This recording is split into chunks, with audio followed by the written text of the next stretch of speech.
नमस्कार दोस्तों, स्वागत है आपका हमारे official YouTube channel GS by Neeraj sir में। कैसे हैं आप सब? मैं उम्मीद करता हूं स्वस्थ होंगे, मस्त होंगे, अपनी तैयारी में व्यस्त होंगे। बड़ा आज का जो वीडियो है TGT PGT कला को निरूपित है और मूल रूप से टेस्ट पेपर 79 है। इससे पहले 78 टेस्ट पेपर हो चुके हैं। मैं उम्मीद करता हूँ आप लोगों ने सभी टेस्ट पेपर दिया होगा, अच्छे से आपकी तैयारी हुई होगी। हमारा लक्ष्य है 148 को फतह करना, फाइनली इसमें जगह बनाना और आप एक जो है योग शिक्षक या शिक्षिकाएं बन करके सामने आएँ। तो अगर आपको योग शिक्षक बनना है तो मेहनत तो करना ही पड़ेगा बेटा, और जो है मेहनत के साथ साथ पसीना भी बहाना पड़ेगा और लग भी साथ देना चाहिए। आइए देखते हैं टेस्ट पेपर 79 में पहला क्वेश्चन लिया गया है। काइनेटिक मूर्त शिल्प के लिए जाने जाते हैं। काइनेटिक मूर्त शिल्प के लिए कौन जाना जाता है बेटा? ऑप्शंस में है नागजी पटेल, कनाई कुनही रामण, अर्जुन प्रजापति या फिर अंकित पटेल। तो काइनेटिक मूर्ति शिल्प के लिए जो विख्यात कलाकार हैं वो है अंकित पटेल। तो राइट आंसर डी के साथ बैठ रहा है। D is the right answer. Question important है इसीलिए समाहित किया गया है, तो प्रत्येक प्रश्न को आपको नोट डाउन करते हुए आगे बढ़ना है। मैं उम्मीद करता हूँ आप लोग एक साइज से नोट डाउन करते हुए आगे बढ़ रहे हैं। प्रश्न संख्या 2 की बात करते हैं। पूछा गया अनीस कपूर की महत्वपूर्ण रचना कौन सी है? अनीस कपूर की महत्वपूर्ण रचना कौन सी है? ऑप्शंस हैं यक्षी, क्लाउड गेट, डेविड या फिर बुद्ध। तो बड़ा अनीस कपूर के लिए जो सबसे अच्छी रचना मानी जाती है वो क्लाउड गेट ही मानी जाती है। राइट आंसर सी के साथ बैठ रहा है। Cloud gate is the right answer. Anees Kapoor की अच्छी रचनाओं में ये शुमार है। राइट आंसर सी के साथ बैठ रहा है। सी इज़ द राइट आंसर। प्रश्न संख्या 3 की बात करते हैं। 3 में कहा गया कारावेजियो किस कला आंदोलन से संबंध रखते हैं? ऑप्शंस में है पुनर्जागरण, अत्यंत कृत, बोरोक या फिर स्वच्छंदतावाद।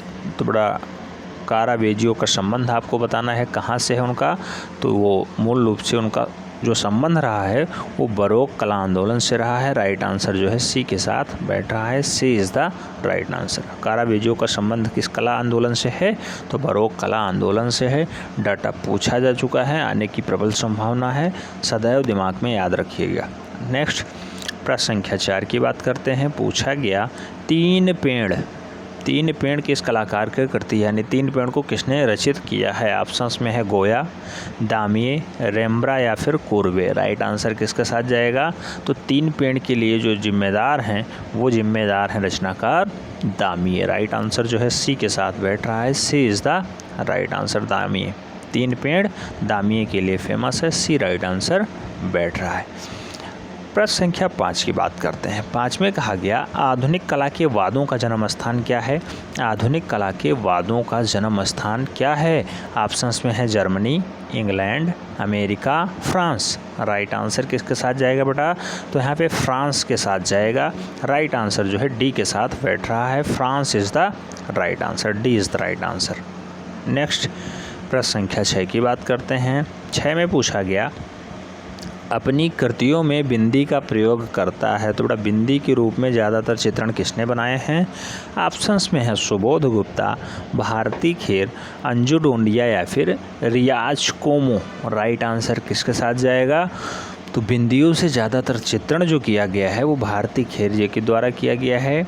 राइट आंसर जो है सी के साथ बैठ रहा है। मैं उम्मीद करता हूं आप लोग अपना स्वमूल्यांकन कर रहे होंगे। ऊपर टेस्ट पेपर नंबर डाले होंगे, इस साइड में क्रमांक लिखा होगा 1 2 3 4। यहाँ पे अपनी वैल्यू लिखे होंगे, आपके द्वारा बताए गए आंसर्स ABCD। यहाँ पे हमारे द्वारा बताया गया आंसर्स आप लिख रहे होंगे ABDC इस टाइप से।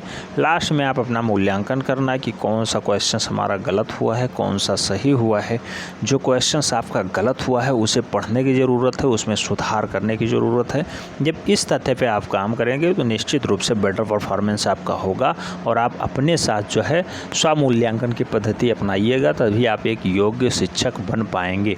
क्योंकि आप अपने साथ कभी भी जो है नाइंसाफ़ी नहीं करेंगे, अपने साथ आप आत्मविश्वास या आत्मघात कभी भी नहीं करेंगे। बहुत सारे लोगों का देखे होंगे कि प्राविधिक कला का पेपर बहुत अच्छा हुआ था, लगभग 100% या 99% उन्होंने क्वेश्चंस जो है रिसीव किए। उसके बाद ही उनके यहाँ जनरल मार्किंग हो गई, उनका नंबर जो है 50, 52, 60, 70 के बीच ही रहा है। तो ये सब यही है कि वहाँ टीचर जो है अच्छे से कॉपी चेक नहीं किया, जनरल मार्किंग दे दिया और वो आप लोगों के साथ जो है विश्वासघात कर गया। जबकि आपका विश्वास था कि हमने 100% किया है तो हमें 90+ मिलना ही मिलना है, अगर कितना भी नंबर कट जाए तो ऐसे ही आप अगर स्वमूल्यांकन की पद्धति जान जाएंगे तो निश्चित रूप से बहुत बेटर परफॉर्मेंस करेंगे, जीवन में बहुत ही आगे बढ़ेंगे।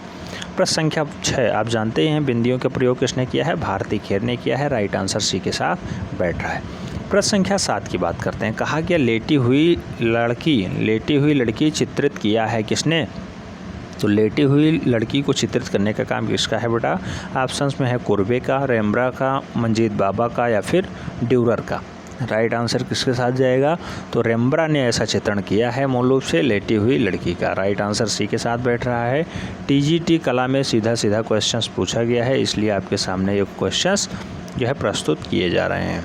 प्रश्न संख्या 8 की बात करते हैं। पूछा गया नेशनल इंस्टीट्यूट ऑफ डिज़ाइन कहाँ स्थित है? नेशनल इंस्टीट्यूट ऑफ डिज़ाइन किस शहर में स्थित है?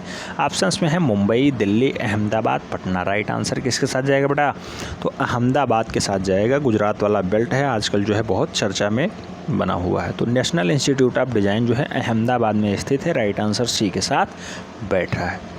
नेक्स्ट प्रश्न संख्या 9 की बात करते हैं। 9 में कहा गया है कनिष्क मूर्ति किस काल में बनी थी? कनिष्क मूर्ति किस काल में बनी हुई थी? गुप्त काल, शुंग काल, मौर्य काल या फिर कुषाण काल। राइट आंसर किसके साथ जाएगा बेटा? तो यहाँ पे कुषाण काल के साथ जाएगा। राइट आंसर जो है कुषाण काल बन रहा है। सबसे ज़्यादा कनिष्क मूर्तियाँ कुषाण काल में बनी हैं। D is the right answer बन रहा है। प्रश्न संख्या 10 की तरफ बढ़ते हैं। 10 में कहा गया है रविंद्रनाथ टैगोर के चित्रों की प्रथम प्रदर्शनी 1930 में कहाँ पे हुई थी? ऑप्शंस में है पेरिस में, मुंबई में, जापान में या फिर कोलकाता में। तो बेटा रविंद्रनाथ टैगोर की बात पूछी जा रही है, जिन्हें जो है नोबेल पुरस्कार भी मिल चुका है 1913 में। उनकी पहली प्रदर्शनी कहाँ पे लगी है, ये क्वेश्चंस पूछा जा रहा है। तो इसका राइट आंसर पेरिस ही बनेगा। पेरिस में पहली प्रदर्शनी 1930 में लगती है। तो राइट आंसर ए के साथ बैठ रहा है। अच्छा, राजस्थान वाली घटना बहुत ही शर्मनाक है, बहुत ही निंदनीय है। उसे कठोरतम से कठोरतम सज़ा का प्रावधान होना चाहिए। हमें उम्मीद है कि जो है गवर्नमेंट इस पर खरा उतरेगी, चाहे जिसकी गवर्नमेंट हो। वहाँ पे राजनीति नहीं करना चाहिए। मार्मिक हत्या है, सीधे नरसंहार है, तो उसमें कड़ा एक्शन लेना चाहिए। प्रश्न संख्या 11 की बात करते हैं। कहा जा रहा है कि साम्राज्य ने एलोरा गुफा कला को विकसित किया है? बुद्ध काल, राष्ट्रकूट काल, चोल काल या फिर विजयनगर काल।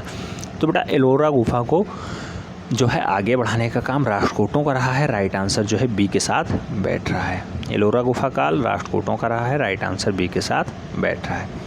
प्रश्न संख्या 12 की बात करते हैं। 12 में पूछा गया है किस प्रसिद्ध चित्रकार ने हिमालय चित्रित किया है? हिमालय को किसने चित्रित किया? सतीश गुजराल, बेंद्रे, सूजा या फिर निकोलस रोहरिग। राइट आंसर किसके साथ जाएगा? तो बेटा निकोलस रोहरिग राइट आंसर बनेंगे। हिमालय चित्रण इन्हीं का है। हिमालय चित्रण किसका है? निकोलस रोहरिग जी का है। राइट आंसर डी के साथ बैठ रहा है। आपको सदैव दिमाग में सहेजे रहना है। प्रश्न संख्या 13 की तरफ बढ़ते हैं। 13 में कहा गया है भारतीय चित्रकार की नवीन जागृति के पिता किसे कहे जाते हैं? E.B. हेवले, राजा रवि वर्मा, अवनींद्रनाथ टैगोर, नंदलाल बोस। तो राइट आंसर किसके साथ जाएगा कि भारतीय चित्रकला के नवीन जागृति के पिता, भारतीय चित्रकला के पिता की भी उपमा इन्हें प्राप्त है। नाम है अवनी बाबू, अवनींद्रनाथ टैगोर। बंगाल शैली के सर्वश्रेष्ठ कलाकार हैं। बंगाल शैली को इन्होंने ही इस्टेब्लिश किया है। राइट आंसर सी के साथ बैठ रहा है। नेक्स्ट प्रश्न संख्या 14 की बात करते हैं। 14 में पूछा गया संगीतकारों की मुखाकृतियों के लिए प्रसिद्ध है? कौन प्रसिद्ध है बेटा? D.P. राय चौधरी, शांखो चौधरी, हिरणमय राय चौधरी या फिर शबरी राय चौधरी। तो संगीतकारों की मुखाकृतियों को चित्रित करने का जो काम रहा है वो शबरी राय चौधरी का रहा है। और शबरी राय चौधरी यानी D is the right answer बन रहे हैं। प्रश्न संख्या 15 की तरफ बढ़ते हैं। 15 में कहा गया है स्टैचू ऑफ यूनिटी किसकी कलाकृति है? स्टैचू ऑफ यूनिटी किसकी कलाकृति है? ऑप्शंस में है राम सुतार, लक्ष्मा गौड़, कृष्णा खन्ना या फिर N.N. रिम्स। तो बड़ा स्टैचू ऑफ यूनिटी को इस्टेब्लिश करने का काम रामबी सुतार का रहा है। राइट आंसर जो है ए के साथ बैठ रहा है। A is the right answer. Next प्रश्न संख्या 16 की तरफ बढ़ते हैं। कहा गया अपने समलैंगी प्रेम के लिए अवैध तस्वीरों के लिए जाने जाने वाले कलाकार कौन हैं? अपने समलैंगिक प्रेम को दर्शाने के लिए अवैध तस्वीर वो बना देते थे, उनका नाम क्या है? रविंद्र रेड्डी, भूपेन खक्कर, जामिनी राय या फिर एस.एच. रजा। राइट आंसर किसके साथ जाएगा बेटा? तो आप जानते होंगे अवैध जो है तस्वीरों को बनाने का काम भूपेन खक्कर जी का रहा है। राइट आंसर जो है सी के साथ बैठ रहा है। याद रखना है, क्वेश्चंस पूछा जा चुका है, घुमाने की प्रबल संभावनाएं हैं, इसलिए इसे समाहित किया गया है। प्रश्न संख्या 17 की बात करते हैं। कहा गया महात्मा गांधी संस्थान मॉरिशस में किस कलाकार ने म्यूरल बनाए हैं? तो महात्मा गांधी संस्थान मॉरिशस में किस कलाकार ने म्यूरल बनाए? ऑप्शन हैं सतीश गुजराल, एस.एच. रजा, परेश मोती या फिर मनु पारेख। राइट आंसर किसके साथ जाएगा? तो आप जानते होंगे महात्मा गांधी संस्थान मॉरिशस में सतीश गुजराल ने जो है म्यूरल का काम किया था। तो राइट आंसर ए के साथ बैठ रहा है, Satish Gujral is the right answer. Next प्रश्न संख्या 18 की बात करते हैं। पूछा गया है वैशाली का नगरवधू उपन्यास के लेखक कौन है? तो वैशाली की नगरवधू किसने लिखा है बेटा? ऑप्शन हैं भगवती चरण वर्मा, प्रेमचंद्र, फिराक गोरखपुरी या फिर आचार्य चतुरसेन शास्त्री। तो बेटा वैशाली की नगरवधू उपन्यास को लिखने का जो काम रहा है वो आचार्य चतुरसेन शास्त्री जी का रहा है। राइट आंसर जो है डी के साथ बैठ रहा है, D is the right answer बन रहा है। नेक्स्ट प्रश्न संख्या 19 की तरफ बढ़ते हैं। पूछा गया है निम्न में से कौन सा एक प्रिंट मेकिंग कलाकार है? प्रिंटिंग मेकिंग का काम करता है वो कलाकार कौन सा है? ऑप्शन हैं नंदलाल बोस, मंजीत बाबा, महेंद्र पांड्या या फिर अनुपम सूद। तो प्रिंट मेकिंग कलाकार के रूप में कौन ज़्यादा फेमस हुआ है बेटा? अनुपम सूद फेमस हुआ है। राइट आंसर जो है डी के साथ बैठ रहा है, D is the right answer. Test paper 79 का लास्ट क्वेश्चन कह रहा है सांची स्तूप पर किस लिपि में संदेश खुदा हुआ है? सांची स्तूप पे किस लिपि में संदेश खुदा हुआ है? ऑप्शन हैं देवनागरी, ब्राह्मी, कोराक्षर या फिर खरोष्ठी। तो आप जानते हैं कि जो सांची का स्तूप है उसमें जो संदेश लिखा हुआ है वो ब्राह्मी लिपि में लिखा हुआ है। राइट आंसर सी के साथ बैठ रहा है, ब्राह्मी लिपि इज़ द राइट आंसर।